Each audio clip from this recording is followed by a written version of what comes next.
ओम शांति। आज है 2 अगस्त, शिव बाबा की साकार मुरली।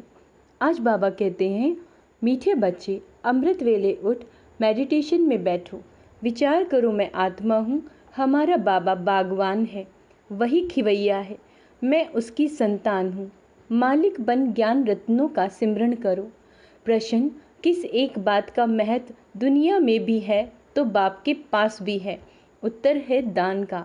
तुम बच्चों को रहमदिल बन सबके ऊपर तरस खाना है, सबको अविनाशी ज्ञान रत्नों का दान देना है। दानियों की बहुत महिमा होती है, अखबार में भी उनका नाम निकलता है, तो तुम्हें भी सबको दान करना है, अर्थात मेडिटेशन सिखलाना है। गीत है मुझको सहारा देने वाले। ओम शांति। सहारा उनको दिया जाता है जो डूबते हैं, उनको पार करने के लिए सहारा देते हैं, क्योंकि खिवैया नाम तो भारतवासी जानते हैं। खिवैया का नाम है डूबने वाले को बचाना। बच्चे जानते हैं भारतवासियों का बेड़ा डूबा हुआ है। हर बात भारतवासियों के लिए ही है और कोई खंड के लिए नहीं कहेंगे, यह भी तुम समझते हो। सत्यनारायण की कथा अथवा अमरनाथ की कथा भी यहाँ होती है। तुम जबकि सुबह को मेडिटेशन में बैठते हो तो किसी को याद करते हो, भक्ति मार्ग में तो कोई किसी को याद करते हैं। उन सब की साधना है अयथार्थ। सिखलाने वाला खिवैया व बागवान तो कोई है नहीं। गुरु लोग भी मेडिटेशन सिखलाते हैं कि ऐसे ऐसे करो, बहुत प्रयत्न करते हैं याद में रहने के लिए। योग साधना कहा जाता है, वह तो मनुष्य को कराते हैं। अभी तुम जानते हो, इस बगीचे का मालिक अथवा मालिक है परमपिता परमात्मा। कांटों के जंगल का मालिक है रावण। माया रावण कांटों का जंगल बनाती है। यह तुम्हारी बातें भी कोई जानते हैं, भूल जाते हैं, माया भुला देती है। मेडिटेशन में बैठने में भी माया बहुत विघ्न डालती है। बाबा कहते हैं मेडिटेशन कैसे करें, यह भी बाप सिखलाते हैं। बाबा कहते हैं, तुम हो कर्म योगी, दिन में कर्म करना ही है, उसके लिए कोई बंधन नहीं। दिन में कभी भी मेडिटेशन नहीं होती। दिन में तो खाना पीना खेलना कूदना धंधाधोरी करना होता है, उसमें याद थोड़ी ही रह सकती है। कहते तो बहुत है कि हम सारा दिन याद में रहते, परंतु है तो बड़ा मुश्किल। बाबा अनुभव बतलाते हैं, अमृत वेले का समय सतोगुणी होता है, उस समय याद करना सहज है। अमृत वेले का टाइम सबसे अच्छा है। दिन में तो लफड़े होते हैं। हाँ, कर्म करते समय याद स्थायी रह सकती है तो बहुत अच्छा, परंतु बाबा अपना अनुभव बतलाते हैं। मैं कोशिश करता हूँ बाबा की याद में रह तुमसे बात करूँ, अंदर ये नशा रहता है। मैं स्वयं बाप यानी प्रजापिता ब्रह्मा बच्चों से बात करता हूँ।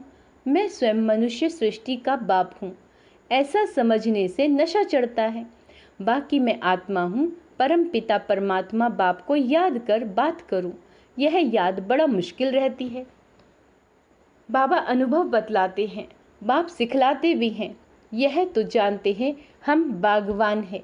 बागवान तो ज़रूर बगीचा ही बनाएंगे, कांटों को थोड़े ही बनाएंगे। माली कांटों का बीज थोड़े ही लगाएंगे। माली हमेशा बागवान होते हैं, फूल लगाते हैं, तो बाबा भी फूल लगाते हैं। फॉरेस्ट बनाने वाली है माया। क्या कह रहे हैं बाबा? फॉरेस्ट बनाने वाली है माया। उनकी मत पर चलने से मनुष्य कांटे बन जाते हैं। यह तो ज्ञान मिला है। बाबा बागवान है, खिवैया है, रहमदिल भी है, बीज रूप भी है।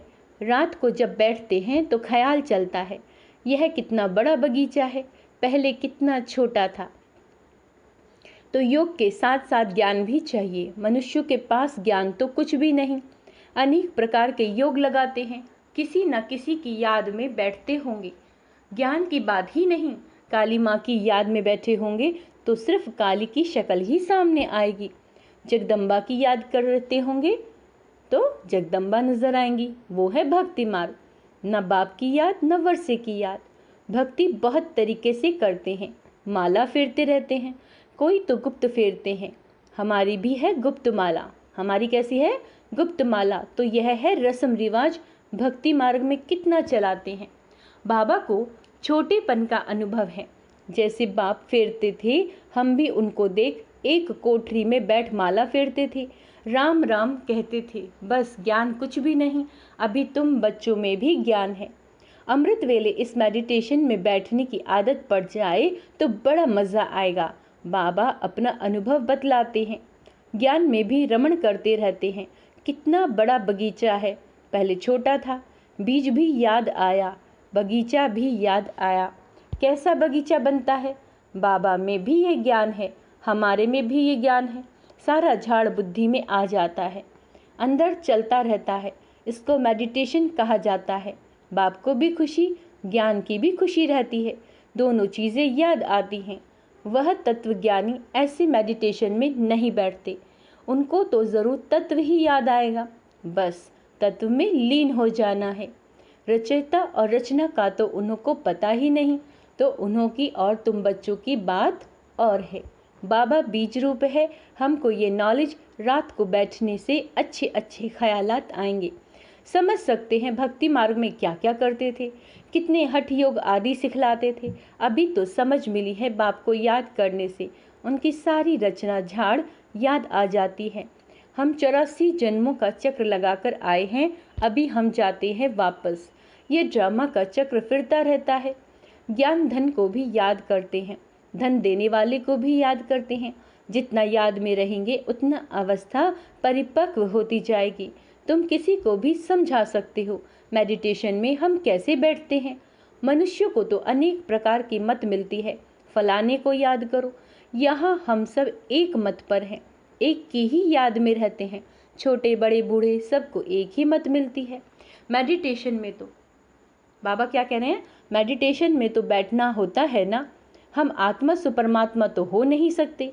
आत्मा कहती है हमने 84 जन्म पूरे किए, अब वापस जाना है। परमात्मा ऐसे कहेंगे क्या? वह तो पुनर्जन्म में आते नहीं हैं। तुमको पास जब कोई आए, जब तुम्हारे पास कोई आए तो उसे हाल में ले आओ। कोई कोई अच्छे आदमी आते हैं, देखो समझने की चाहना है तो यहाँ ले आओ, उन्हें समझाओ कि हम कैसे मेडिटेशन करते हैं। रात में भी मेडिटेशन करते हैं, दिन में भी करते हैं। हम याद करते हैं एक बाप को, बाप का फरमान है मुझे याद करो, रचना के चक्र को याद करो। 84 जन्म भी गाए जाते हैं। ज़रूर पहले देवी देवता थे, फिर 84 जन्म भी गाए जाते हैं। यह चक्र का राज अच्छी रीति समझाना पड़े हमको। बाप और उनकी रचना का यह चक्र याद रहता है। बाप की याद और रचना के आदि मध्य अंत का ज्ञान बुद्धि में है। हम सबकी एक ही मत है, हम हैं श्रीमत पर। हम कहाँ हैं? श्रीमत पर। वह पतित पावन बाप ही, पतित पावन बाप ही आकर बेहद स्वर्ग का वर्षा देते हैं। तो बाप को ज़रूर याद करना पड़े ना। बाप द्वारा ही हम वर्षा पाते हैं, फिर गिरते हैं, अंत में पतित बन जाते हैं। बाप रचयिता तो रचना की ही नॉलेज देंगे। God father is knowledgeful. पतित पावन तो ज़रूर पतित दुनिया में आकर पावन बनाएंगे ना। ऐसे तुम कोई को बैठ समझाएंगे तो प्रभावित होंगे। बोलो सिर्फ अच्छा अच्छा कहकर नहीं जाओ, यह तो प्रैक्टिकल में लाना है। जन्म जन्मांतर का सिर पर बोझ बहुत है, इसमें टाइम लगता है। तुमको समझाना है बाबा आया हुआ है, मौत सामने है। गफलत करेंगे तो वर्षा पा नहीं सकेंगे। शुभ कर्म में नहीं देरी करनी चाहिए। अब सीख कर जाओ। इस मेडिटेशन में बैठने से तुमको नशा अच्छा चढ़ेगा। अभी बाप को याद करो, तुम्हारा बाप तो है ना। भक्ति मार्ग में जन्म जन्मांतर याद करते आए हो। लौकिक बाप तो हर जन्म में बदलता है, फिर भी तुम निराकार बाप को ज़रूर याद करते हो, क्योंकि वह है अविनाशी बाप। विनाशी लौकिक बाप से विनाशी वर्षा मिलता है, अविनाशी बाप से अविनाशी वर्षा मिलता है। हम एक श्री श्री की श्रीमत से श्रेष्ठ बनते हैं। आदि सनातन तो देवी देवता धर्म ही है, उनसे फिर और बिरादरी निकलती है। सन्यासियों का है रजो प्रधान संन्यास, वह है सतो प्रधान संन्यास। यह है ही रजो राजयोग। भारत का मुख्य शास्त्र है गीता, तो मेडिटेशन के लिए यह समझाना है। बाप हमको ऐसे मेडिटेशन सिखाते हैं। भगवान कभी मनुष्य को नहीं कह सकते, भगवान तो सबका एक होना चाहिए। वही पतित पावन है, वही गॉड फादर है और आते भी भारत में हैं। उनका भक्ति मार्ग में कितना बड़ा मंदिर बना हुआ है। उस श्री श्री के मत से ही हम श्रेष्ठ बनते हैं।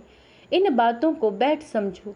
बाप और रचना के आदि मध्य अंत को जानो, यह और कोई नहीं जानते।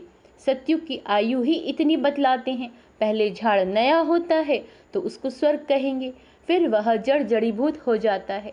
अभी ये सारी दुनिया नर्क है। घर घर को क्या सारी दुनिया को नर्क है? यह है ही कांटों का जंगल, एक दो को कांटे लगाते रहते हैं। बाप आकर फिर गार्डन ऑफ अल्लाह बनाते हैं। बाप आकर बहिशत स्थापन करते हैं। तुम जानते हो फूलों का बगीचा किसी को और कांटों का जंगल किसको कहा जाता है।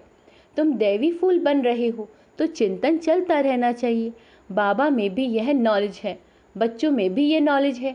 ऐसे ऐसे ख्यालात चलाने से रात को बड़ा मज़ा आएगा। ऐसे ऐसे समझाएं। बेचारे कुछ नहीं जानते, इसीलिए अपने को तरस पड़ता है। ओ गॉड फादर कहते हैं, परंतु बाप को और उसकी रचना को जानते नहीं। हम भी अब अल्लाह के बच्चे बने हैं। समझाने का भी बड़ा नशा चाहिए। अविनाशी ज्ञान रतन है तो फिर दान करना चाहिए। दान की बहुत बहुत महिमा करते हैं। अखबार में भी पढ़ता है, रिलीजियस माइंडेड ही दान करते हैं। तुम तो हो ही रिलीजियस माइंडेड। दान ही नहीं करेंगे तो मिलेगा क्या? दान तो ज़रूर देना है। ज्ञान दान देना तो अति सहज है। बाबा बतलाते हैं हम ऐसे मेडिटेशन में बैठते हैं। इस दुनिया का चक्र कैसे फिरता है। पहले एक धर्म था, पीछे ये धर्म निकले। ये सब बिरादरियां हैं। यह बातें तुम बच्चों की बुद्धि में बैठनी चाहिए। मनुष्यों को योग का बहुत शौक रहता है। बोलो हमारा मेडिटेशन चलकर देखो। रिलीजियस माइंडेड जो होते हैं वो मेडिटेशन हॉल देखकर खुश होते हैं। रिलीजियस माइंडेड मनुष्य कभी पाप नहीं करते। तुम्हारे पास समझने की पॉइंट्स तो बहुत हैं, परंतु बच्चे नंबरवार हैं। कोई की बुद्धि का ताला ही नहीं खुलता है। बाप को याद नहीं करते तो ताला खुलेगा कैसे? है बहुत सहज बात। समझाना है। हम याद में कैसे बैठते हैं? मनुष्य को तो पता नहीं कि हम किसी को याद करते हैं। हम किसको याद करते हैं? हमको सिखलाने वाला स्वयं निराकार परम पिता परमात्मा है, जो सबका बाप है। वो पतित पावन गॉड फादर हमको राजयोग सिखलाते हैं। अब तुम सीखो ना सीखो, हम सबकी एक ही मत है। श्री श्री से हम मत ले रहे हैं। यह है एम ऑब्जेक्ट। जैसे बाप नॉलेजफुल वैसे बच्चे। मनुष्य से देवता एक ही बाप बनाते हैं। ऐसे ऐसे विचार करने से रात को भी बड़ा मज़ा आएगा। अच्छा, मीठे मीठे सिकेला दे बच्चों प्रति माता पिता बाप दादा का याद प्यार और गुड मॉर्निंग। रूहानी बाप की रूहानी बच्चों को नमस्ते। हम रूहानी बच्चों की रूहानी बाप दादा को याद प्यार, गुड मॉर्निंग, नमस्ते मीठे बाबा, शुक्रिया बाबा, शुक्रिया। अमृत वेले उठ याद में बैठ ज्ञान का रमण करना है। रात को उठ के अमृत वेले ज्ञान का रमण करना है। बाबा क्या देने आया, कहाँ से हम आए। ज्ञान धन को भी याद करना है तो ज्ञान दाता को भी याद करना है। दूसरा, ईश्वरीय नशे में रहकर सेवा करनी है। सबको मेडिटेशन करने की सहज विधि समझानी है। एक मत होकर रहना है। वरदानी रूहानी प्रसन्नता के वाइब्रेशन द्वारा सर्व को शांति और शक्ति की अनुभूति कराने वाले सर्व प्राप्ति स्वरूप भव। जो परमात्म प्राप्तियों से संपन्न हैं, सर्व प्राप्ति स्वरूप बच्चे हैं, उनके चेहरे द्वारा रूहानी प्रसन्नता की वाइब्रेशन अन्य आत्माओं तक पहुंचते हैं और वे भी शांति और शक्ति की अनुभूति करते हैं। जैसे फलदायक वृक्ष अपनी शीतलता की छाया में मानव को शीतलता का अनुभव कराता है और मानव प्रसन्न हो जाता है, ऐसे आपकी प्रसन्नता की वाइब्रेशन आप अपने प्राप्तियों की छाया द्वारा तन मन की शांति और शक्ति की अनुभूति कराते हैं। स्लोगन, जो स्मृति स्वरूप रहते हैं उन्हें कोई भी परिस्थिति खेल अनुभव होती है। जो स्मृति स्वरूप रहते हैं उन्हें कोई भी परिस्थिति खेल स्वरूप होती है। किस चीज़ की स्मृति स्वरूप में रहना है? आत्मिक स्वरूप की स्मृति में रहना है। आज का स्वमान है, मैं शांत स्वरूप आत्मा हूँ, मैं प्रसन्न चित्त आत्मा हूँ, मैं मास्टर सर्वशक्तिवान आत्मा हूँ। ओम शांति।